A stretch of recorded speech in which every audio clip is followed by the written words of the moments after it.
এক আল্লাহর ইবাদত বন্দেগী করা, এক আল্লাহর ইবাদত বন্দেগী করা। যদিও সেটা শিরকের যে আলোচনা করলাম তাতে আংশিক চলে আসবে, কিন্তু এটাকে আরও স্পষ্ট করার জন্য বলছি, কারণ আল্লাহ রাব্বুল আলামিন এই মর্মে একটি আয়াতে স্পষ্ট করেছেন এই ভাষা দিয়ে। ইবাদত বন্দেগী হচ্ছে জীবনের প্রতিটি ক্ষেত্রে আল্লাহ রাব্বুল আলামিনের আদেশগুলি পালন করা আল্লাহর সন্তুষ্টির উদ্দেশ্যে হচ্ছে ইবাদত বন্দেগী। আল্লাহ পাক রব্বুল আলামিন যা হারাম নাজাইজ করেছেন, যেগুলি পছন্দ করেন না আল্লাহ এবং তার রাসূল সাল্লাল্লাহু আলাইহি ওয়াসাল্লাম, সেগুলিকে বর্জন করা আল্লাহর সন্তুষ্টির উদ্দেশ্যে হচ্ছে ইবাদত। ইবাদত বন্দেগী করতে হবে। জি, কারণ অনেকে আছেন যারা হয়তো শিরক করেন না, কবর মাজার দুর্গারও শিরক করেন না, আর দরগারও শিরক করেন না, কিন্তু নামাজও ঠিক করে পড়েন না। আছে না নেই? নামাজ পড়েন না, মাঝে মধ্যে নামাজ পড়েন, হ্যাঁ, রোজা রমজানের রাখেন না, কিন্তু কবর মাজার কিছু ওইসব শিরক করেন না, তাবিজও রাখেন না, কিন্তু নামাজ ঠিক নেই। দাবিদার আমরা সহি আকিদার, একটি ক্ষেত্রে সহি আকিদা যে কবর মাজারে যান না, কিন্তু সহি আকিদার একটা দিক হচ্ছে আখেরাত সম্পর্কে চিন্তাশীল, ওসব চিন্তাই নেই। হ্যাঁ, নামাজের হিসাব প্রথম হবে, ওসব চিন্তাই নেই। জি, তো অনেকে আছেন আল্লাহ পাকের ইবাদত বন্দেগী করেন না, কিন্তু শিরক থেকে বেঁচে আছেন, নেগেটিভ আছে কিন্তু পজিটিভ নেই, তাহলে নিরাপত্তা পাবেন না। মহান আল্লাহ সূরা নূর আয়াত নম্বর 55 ইরশাদ করছেন, ওয়াদাল্লাহুল্লাযিনা আমানু মিনকুম ওয়া আমিলুস সালিহাত। মহান আল্লাহ ওয়াদা করছেন, প্রতিশ্রুতি আল্লাহ পাকের, ওই সব লোকদের সাথে যারা ইমানদার আর কি যারা সৎকর্মশীল, ইমানের সাথে যারা ভালো কাজ করে, তাদের সাথে আল্লাহ ওয়াদা করছেন কি, লা ইস্তাখলিফান্নাহুম ফিল আরদ। আল্লাহ পাক তাদেরকে পৃথিবীতে কি করবেন? খেলাফত দান করবেন, নেতৃত্ব দান করবেন। আল্লাহ পাক খেলাফত মানে কি? দুর্বল না কমজোর না শক্তিশালী? হ্যাঁ, শক্তিশালী করবেন। আর যে শক্তিশালী থাকে সে নিরাপদ থাকে, তাই না? কমজোর ভয় পায়, কমজোর নিজেকে নিরাপদ মনে করে না, যে শক্তিশালী সে নিরাপদ, তাই না? জি হ্যাঁ।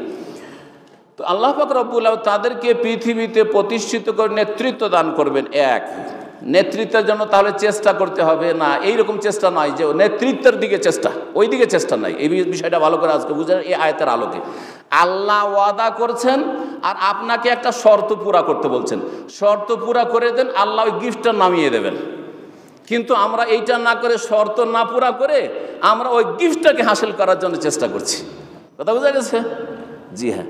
একটা লোক টোকেনও নিল না, আপনাদের এই আজকের মজলিসের ওজন টোকেন দিবেন না, টোকেন দিয়ে কিছু পুরস্কার দিবেন, টোকেনও নিল না, আর সে টোকেনের অপেক্ষায় থাকলো না, শেষখানে আসলে আসার পর এই দিক দিয়ে এসে ও গায়ের হাত বাড়িয়ে একটা পুরস্কার নেবে। কথা বুঝতে পেরেছেন? তো যারা ওই সরাসরি নেতৃত্বের দিকে হাত বাড়ায় তারা ঠিক ওই লোকটার মতো। জি হ্যাঁ, ওই লোকটার মতো। জি, আপনাদের নিয়ম আছে, টোকেনটা নিয়ে বসেন, আলোচনা শোনেন, আর তারপরে অপেক্ষা করেন, যদি নাম্বার চলে আসে তাহলে কাজ হয়ে গেল, তাই না? জি হ্যাঁ। তো ওই রকমই আল্লাহ পাক রব্বুল এই আয়াতে বলেছেন। তো বলছিলাম যে আল্লাহ পাক ওয়াদা করেছেন, আল্লাহর ওয়াদা মানে আল্লাহ পাক পুরা করবেন না? করবেন না? অবশ্যই পুরা করবেন। তাহলে দোষটা কোথায় আছে? মনে হয় শর্তে আছে, তাই না? শর্তে আছে। আর কি দেবেন? বলছেন যে কামাস্তাখলাফাল্লাযিনা মিন ক্বাবলিহিম।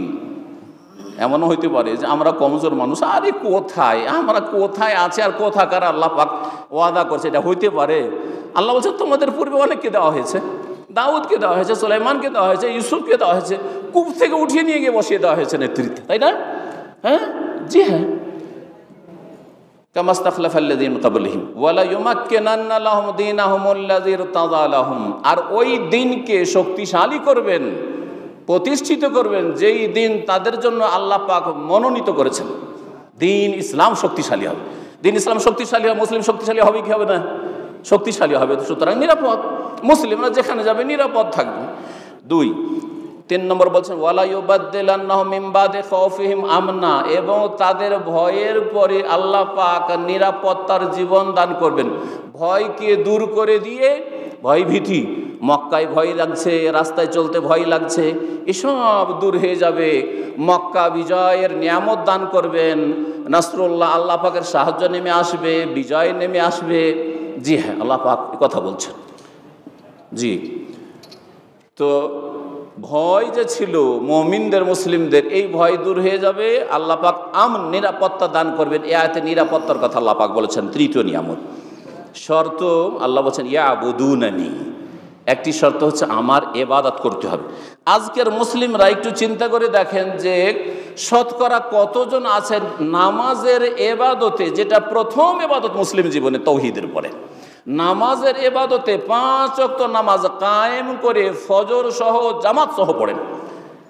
একটি পরিসংখ্যান বলছি, শতকরা 95 জন আধা নামাজি আর বেনামাজি 5 জন, আর একটিতে বলা হচ্ছে যে 98 জন, মানে শতকরা 2 জন মাত্র নামাজি, কায়েমি নামাজি।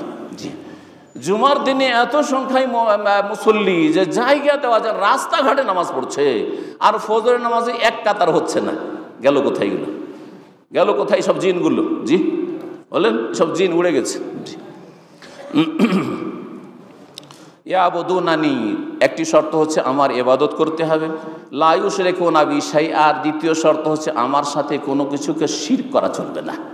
তাবিজের শিরিক চলবে না, যে তাবিজ ঝোলাবেন আর আল্লাহ নিরাপদ রাখবেন। হ্যাঁ, গৌস কুতুবের আকিদার শিরিক চলবে না। হ্যাঁ, এই কবর মাজারের শিরিক চলবে না, কোনো রকমের শিরিক চলবে না। জি, ছোট শিরক, বড় শিরক, প্রকাশ্য শিরক, বাতেনি শিরক, সমস্ত শিরক পরিত্যাগ করতে হবে।